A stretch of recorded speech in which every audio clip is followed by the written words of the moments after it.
Hello po sa inyong lahat mga ka-crypto. Ako po si Pinoy Crypto Trader at sa video na ito ay atin pong pag-uusapan ang tungkol dito kay Dogecoin, kung saan ang kanyang presyo ay patungo raw po sa pagbabawas ng isang zero. Ayon po yan sa isang analyst. Yan, sapagkat mayroon pong isang analyst na kanyang nakita sa kanyang technical chart na may magandang bullish signal na ipinapakita itong si Dogecoin. At ayan, bago po tayo magpatuloy ay nais ko lamang po munang bigyang linaw ang aking disclaimer kung saan ang nilalaman po ng video na ito ay hindi po ito isang financial advice. For education and information purposes lamang po ang layunin nito. Maliban po dito ay nais ko rin pong magbigay babala na wala pong kahit anumang group chat ang Pinoy Crypto Trader. Ayan. Para po sa mga hindi nakakakilala kay Dogecoin ay siya po ang kauna-unahang meme coin. Ayan, kung hindi po sa kanya ay wala pong mga meme coin siguro ngayon. Ayan, ang sabi po rito ay Dogecoin's price rally is on horizon with analyst Ali Martinez TD sequential indicator pointing to breakout, aiming to push Doge beyond 10 cents or 0.1. Kaya yan, ayon po rito ay ang presyo daw ni Dogecoin ay natatanaw na po natin. Ayan, ibig pong sabihin ay nalalapit na ito. Ayan, ito ay dahil sa analyst, ayan, or analysis ng isang analyst dito na si Ginoong Ali Martinez gamit po ang kanyang TD sequential indicator, kung saan ay nagpapakita po ito ng isang nalalapit na breakout. At kung pag nagkaroon ng breakout ay sasabog po itong si Dogecoin. Ayan, at mukhang lalampasan niya ang presyong 10 cents or 0.1. Ayan po, para po sa mga holders dyan ng Dogecoin. In a recent analysis, prominent crypto analyst Ali Martinez suggested a potential bullish trend for Dogecoin, supported by the TD sequential indicator. According to Martinez, the indicator has flashed a buy signal on the Doge 3-day chart, signaling a potential upward movement. Kaya ayan, base po sa ginagamit ni Ginoong Ali Martinez na tinatawag po niyang TD sequential indicator ay meron po itong ipinakita or ito po ay naglabas ng isang buy signal dito kay Dogecoin. Ayan. Ito po ay lumabas sa kanyang 3-day chart. Ayan, na nagpapakita po ng nagbibigay po ng signal na aakyat na ang market price ni Dogecoin. Yan, the TD sequential, a tool designed by Tom D. Mark, identifies the precise time of trend exhaustion and price reversal. Kaya ayan po pala ang TD sequential indicator na ito ay dinisenyo po pala ito ni Tom D. Mark.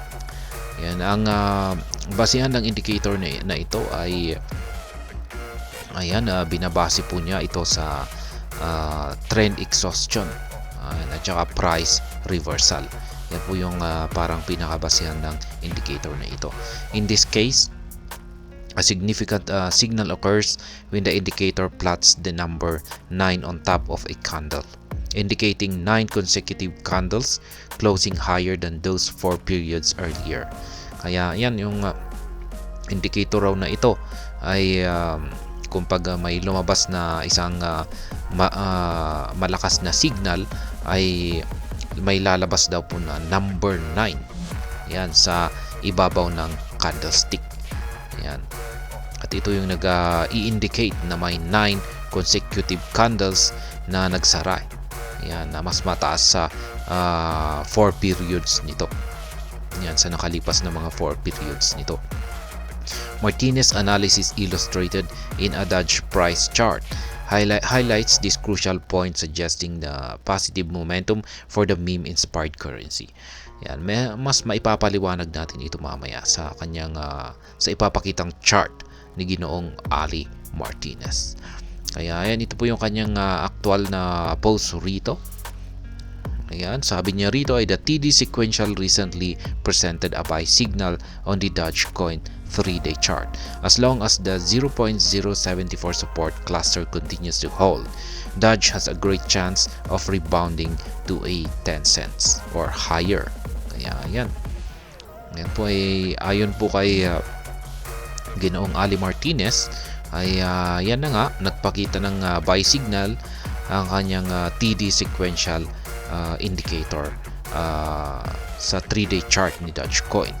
Ngayon, ang kondisyon po dito ay aakyat po si Dogecoin basta mananatiling hindi man nababasag ang support line na nandito sa presyong 0.074. Yan, at kung pag nangyari yan at nagkaroon ng recovery or rebound itong si Dogecoin, ay posible daw po itong umakyat sa presyong 10 cents or higit pa. Ayan, ito po yung chart na ipinakita ni Ginoong Ali Martinez. Kaya ayan, nakikita po natin dito sa candlestick na ito ay dito po lumabas yung number 9. Ayan, dito po yung sa TD sequential indicator na yan, naipaliwanag po rito na kung pag meron daw lumabas na isang significant signal ay meron daw pong lalabas na number 9 sa ibabaw ng isang candlestick. Yan, na nagbibigay ng signal sa umpisa ng isang uptrend na momentum. Kaya yan, lumabas po siya rito at kitang-kita po natin dito. Yan, ganyan lamang po kasimple yung gamitin yung TD sequential na ito. Kaya maganda po ito para sa mga beginners. However, the importance of not relying solely on the TD sequential and combining it with other analyses such as candlestick patterns, price trends, or established indicators should be highlighted. Kaya yan, hindi tayo naka-rely lamang dito sa TD sequential. Dapat ay gumamit na rin tayo ng ibang mga indicators. Mas maraming mga indicators na nagkakatugma ay mas mataas po yung outcome or yung prediction yan sa magiging kalalabasan ng trend ni Dogecoin. Ayan, Dogecoin price outlook.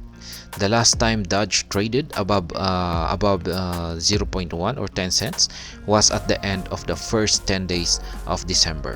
The cryptocurrency experienced a notable rise starting in mid-October, surging from 0.057 to temporarily erase the zero in its price figure. However, a subsequent correction brought Dogecoin down to 0.081. Kaya yan, nung huli daw po na inakyat ni Dogecoin ang presyong 10 cents ay nitong katapusan ng unang 10 araw ng buwan ng December. Yan. Ngunit nung mga kalagitnaan ng buwan ng October ay nag-surge daw po. Yan, itong si Dogecoin sa presyong 0.057.